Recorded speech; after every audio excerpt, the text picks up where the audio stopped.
بابا سید حسنین مہندی آف منیا والا وہ خطاب فرمان دے. انہوں بعد ذاکر حافظ افتخار حسین آف دربار بی بی پاک دامن. اور انہوں بعد بابا سید صداقت حسین شاہ صاحب وہ خطاب فرمان دے. اور انہوں بعد بابا سید جواد حیدر نقوی وہ خطاب فرمان دے. اور انہوں بعد جناب ذاکر آغا دلاور حسین آپ شیخو پورا وہ خطاب فرمان دے. بلند تر صلوات سید حسنین مہندی. صلوات پر محمد والے محمد کی ذات. اعوذ باللہ من الشیطان الرجیم. بسم اللہ الرحمن الرحیم. الحمدللہ رب العالمین.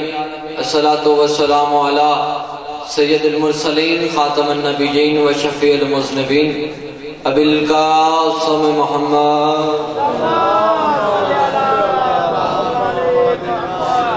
وآلہ طیبین طاہرین المعصومین والمظلومین. اما بعد فقد قال اللہ تعالی فی کتاب المجید والفرقان الحمید وقول الحق واصدق الصادقین. بسم اللہ الرحمن الرحیم. انما یرید اللہ لیذھب عنکم الرجس اہل البیت ویطہرکم تطہیرا. صلوات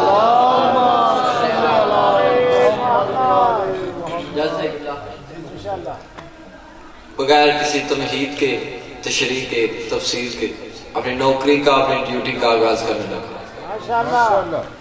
ہمیں فخر ہے کہ اللہ نے ہمیں ایسے ہادیے پر حق عطا کیے. اگر ہم 21 رمضان کو امیر المومنین کا ماتم کرتے ہیں تو 13 رجب کو امیر کا جشن بھی مناتے ہیں. میرے ساتھ بولتے ہیں نا. اگر ہم 21 رمضان کو امیر المومنین کا ماتم کرتے ہیں تو 13 رجب کو امیر کا جشن بھی مناتے ہیں. اور یہ ذکر علی کا معجزہ ہے. بندے ہمارے رونے پہ ہنستے ہی نہیں, ہمارے ہنسنے پہ روتے بھی ہیں. جب ہم روتے ہیں تو لوگ خوشی محسوس کرتے ہیں, لیکن ہم جب خوش ہوتے ہیں تو لوگ غمگین ہو جاتے ہیں. اس وجہ سے نہیں کہ وہ ہمیں ہم خوش دیکھنا نہیں چاہتے.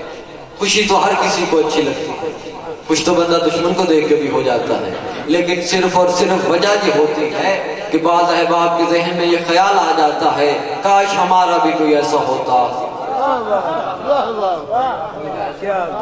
کاش ہمارا بھی کوئی ایسا ہوتا. یہ خوشیاں ہم بھی مناتے, یہ چراغاں ہم بھی کرتے, یہ لائٹیں ہم بھی لگاتے, لیکن کیا کریں لوگ لیلۃ القدر مناتے ہیں, اپنے مرشدوں کی راتیں نہیں مناتے. لوگ قرآن کے آنے کی راتیں مناتے ہیں. اور بعض احباب کو یہ بھی تکلیف ہوتی ہے, وہ کہتے ہیں جی جشن کا تو تصور ہی نہیں, جشن تو منانا ہی نہیں چاہیے. یہ شیعہ کہاں سے جشن لے آئے ہیں؟ کبھی علی کا جشن, کبھی حسن کا جشن, کبھی حسین کا جشن. جشن منانے نہیں چاہیے. جس بندے نے سارا سال ہمارے جشن پہ اعتراض کرنا ہے, یہ رجب ہے, رجب کے بعد شعبان, شعبان کے بعد رمضان, رمضان کی آخری راتوں میں ایک رات ہے. جس بندے نے سارا سال ہمارے جشن پہ اعتراض کرنا ہے, اس نے اس رات لائٹیں بھی لگانی ہے, چراغاں بھی کرنی ہے, خوشیاں بھی منانی ہے. اس سے پوچھو یہ لائٹیں کیوں, یہ چراغاں کیوں, یہ خوشیاں کیوں؟ وہ کہے گا جی آج قرآن کے آنے کی رات ہے, آج قرآن کے آنے کی رات ہے. پھر تیرے پاس سوچنے کے لیے وقت نہیں ہے. قرآن کے آنے کی راتیں مناتا ہے, جن کے گھر قرآن آیا ان کی راتیں نہیں مناتا.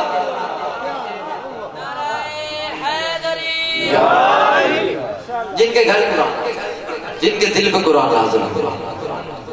اور محترم سامعین گرامی قدر, جشن منانے کے لیے بیٹھے ہو تو دو باتیں جشن منانے کے لیے بڑی ضروری ہوتی کہ جس کا جشن ہے وہ آیا کہاں تھا اور کب آیا.